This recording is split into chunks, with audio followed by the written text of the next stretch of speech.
सभी का स्वागत है मेरे YouTube चैनल डिवाइन म्यूज़िक में। आज मैं आपको बताऊंगी पशुपति नाथ जी का व्रत किस प्रकार किया जाता है। मैं आपको संपूर्ण पूजा विधि बताऊंगी और कथा भी सुनाऊंगी। आप सब ध्यान से सुनिएगा। ओम नमः शिवाय। पशुपति नाथ जी भगवान शिव जी के ही रूप माने जाते हैं। पशुपति नाथ जी का व्रत मनोकामना पूर्ति के लिए किया जाता है। जो भी आपकी मनोकामना होती है उसको ध्यान में रख के पशुपति नाथ जी का व्रत किया जाता है। आप पशुपति व्रत जिस सोमवार से करना प्रारंभ कर रहे हैं उस सोमवार को स्नान करके स्वस्थ वस्त्र धारण कर 5 सोमवार व्रत करने का संकल्प लें। फिर आप अपने आसपास के मंदिर शिव मंदिर में जाएं।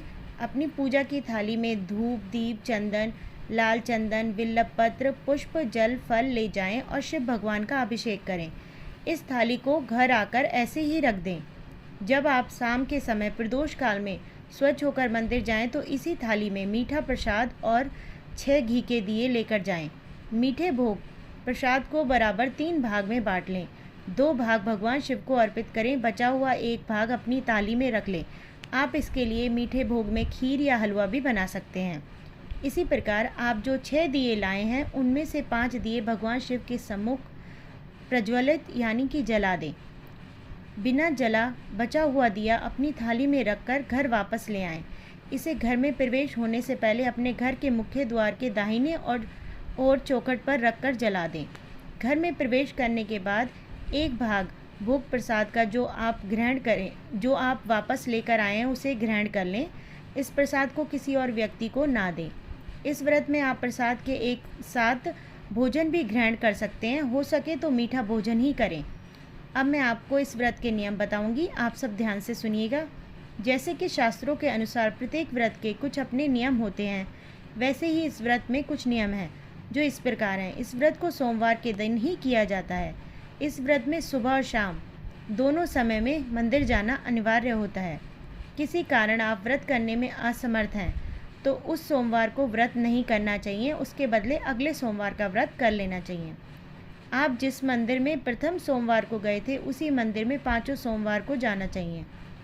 शाम के समय में पूजा का बहुत महत्व होता है। व्रत करने वाले को दिन में सोना नहीं चाहिए। भगवान शंकर का ध्यान करते रहना चाहिए। इस व्रत में आप दिन में फलाहार भी कर सकते हैं। यदि आप दोबारा व्रत करना चाहते हैं तो 1 सोमवार छोड़कर व्रत प्रारंभ कर सकते हैं। व्रत के दौरान श्रद्धानुसार दान भी करें। मैं आपको बताऊंगी पशुपति नाथ व्रत का उद्यापन कैसे किया जाता है। पशुपति नाथ व्रत को 4 सोमवार तक दी गई विधि से पूजा अर्चना करें। जब 5वां सोमवार हो उसको जब आप सायंकाल को मंदिर में जाएं तो अपनी पूजा की थाली में भोग प्रसाद दिए के साथ एक नारियल लेकर जाएं जिस पर 4 या 6 बार मोली लिपटी हुई हो, यानी कि कलावा लपेट कर लेकर जाएं। इसको भगवान शिव को चढ़ा दें। हो सके तो 108 बिल्वपत्र या 108 पुष्पों से भोलेनाथ का श्रृंगार करें और अपनी श्रद्धा अनुसार दान करें। पशुपति व्रत बहुत ही लाभकारी होता है। वैसे तो आपकी मनोकामना 5वें सोमवार आने से पूर्व ही पूर्ण हो जाती है। अगर आप फिर भी व्रत करने की सोच रहे हैं तो 1 सोमवार छोड़कर व्रत करना फिर से प्रारंभ कर सकते हैं।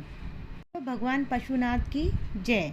कथा शुरू करने से पहले अपने साथ कुछ पात्र चावल के दाने लेकर जाएं और ये पत्र उन सभी लोगों को दें जो एक साथ सुन रहे हैं और कथा समाप्त होने पर इन पत्रों को मंदिर में चढ़ाएं। इन्हीं इधर उधर ना फेंकें। एक बार की बात है, भगवान शिव नेपाल की सुंदर तपोभूमि से आकर्षित होकर एक बार कैलाश छोड़कर यहाँ आए और यहीं ठहरे। इस क्षेत्र में वे 3 सींग वाले हिरण चिंकारा के रूप में विचरण करने लगे। इसीलिए इस क्षेत्र को पशुपति क्षेत्र या मृगस्थली भी कहा जाता है।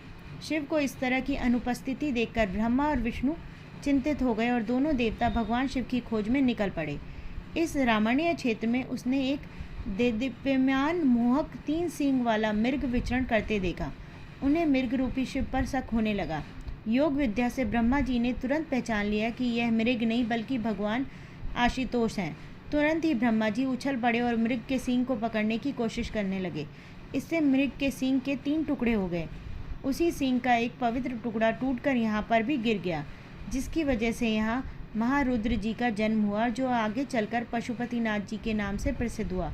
भगवान शिव जी की इच्छा के अनुसार भगवान विष्णु ने भगवान शिव को मोक्ष देने के बाद नागमती के ऊंचे टीले पर एक लिंग स्थापित किया जो पशुपति के रूप में प्रसिद्ध हुआ।